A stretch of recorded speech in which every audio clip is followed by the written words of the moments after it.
So yan, yan naman yung pagkanan, no? Okay. Sige, dahil tuwid. Okay. So maraming pattern yung kanan. Sa dimming gas. Sige. Ngayon, signal ka ng kanan. Okay. Sa inyo yung signal ng kanan. Pakita mo ulit yung signal ng kanan. Press up lang, no? Sa inyo para kumana.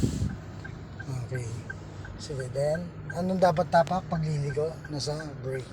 So yan, nakaporma ka ng brake na pag automatic. Then, sige, ikot mong kanan. So, isang ikot. Gawin mo. So, sa tingin mong lalampas ka rito sa gitnang guhit na to. So, dagdagan mo na yung kanan mo. Pero kung hindi naman na, okay na yun. Okay, then gas ulit. Nung tumuwid ka, tsaka ka mag-apply ng gas. Sige, dimming gas. Then ngayon, magsisignal ka ngayon. No? Signal ng kanan, press up. No, nung kakanan ka na, siguro din mo yung paa mo, nakatapat na sa brake. Then ngayon, ito, bumagal ka dyan sa part na yan. Tumingin ka ng kaliwa. Then, tumingin ka ng kanang side mirror. Then, tsaka may kanan. Sige, kanan mo pa. Okay, sige. Tuloy lang ha. Bumagal ka. Tuwid. Sige, tuwid mo. Okay. I-up mo nga. Diyan. Yung mirror mo. I-up mo. Sige, hindi siya dual eh. Sige, up mo. Sige pa, sige pa. Yan, okay. Sige, go. So, diretso lang. Okay. So, bago ka kumanan, no? Signal ng kanan. Okay. Saan dapat nakatapat ang paa? Sa brake. Then, titingin ng kanan bago kumabig. Kilala naman si Superman. Pag napadaan yun sa'yo dito sa kanan, mabilis yan pag nakamotor yan. Baka ikaw pa makapagpabagsak kay Superman.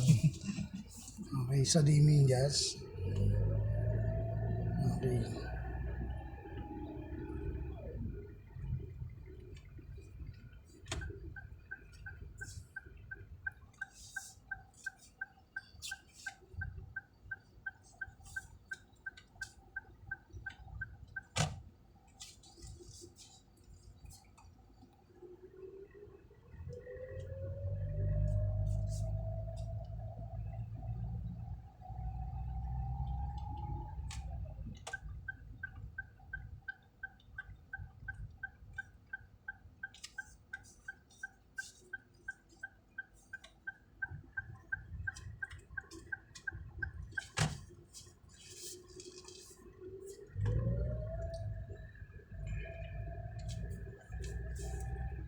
So, yun yung paraan sa paggana, no?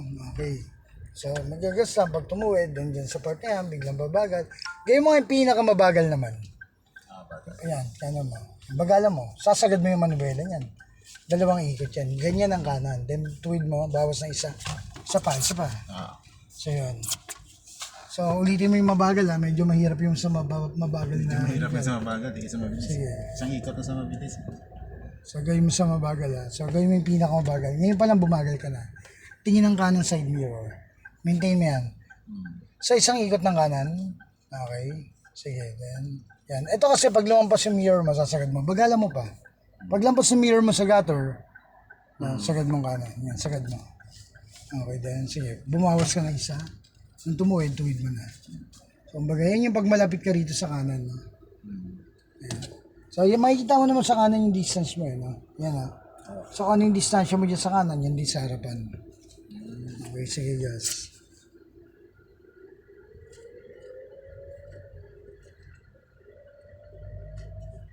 Nakamabagal. Sige, then babalikan ng brake. Kaya may pinakamabagal. Perfect yung may yung tuloy-tuloy yung ikot ng manubela, pero mabagal lang. Then biglang babalik din mamaya ng, sige, tuloy-tuloy lang. Okay, then bumabalik na. Then perfect lang din dapat yung bagsak. Mabilis ang kamay mo eh. So hindi mo siya makukuha ang tuwid.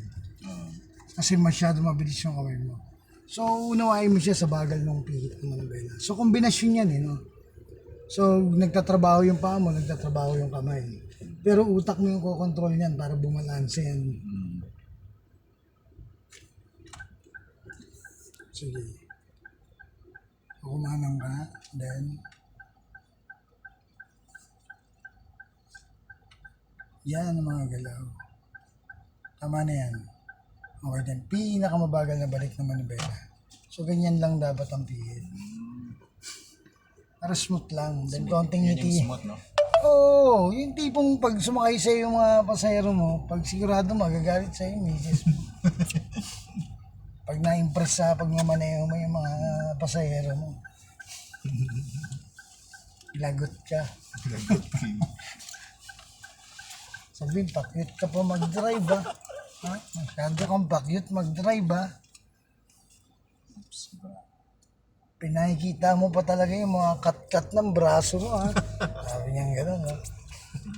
Lagot ka zero. Siyempre, pakikita mo yung smooth na pihit, no? Yung mga relax na, yan, no? Di ba? Yung tumitingin lang, kalmado yung galaw, ayan, no? Tingin sa paligid, di ba? Ayan, no? Okay din. Okay.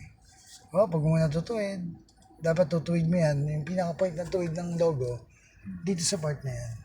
Ah, pag na ano na, Yes, after natin ko na. so yung po-point yung pinaka-tuwid nun. Yes, ko na.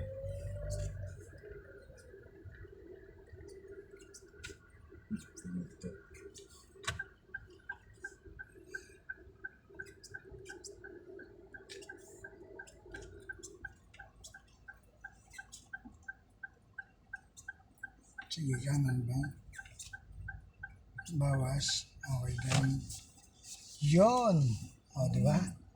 Dali na. Wow. So, ganun yung pagkanan, ha? Okay.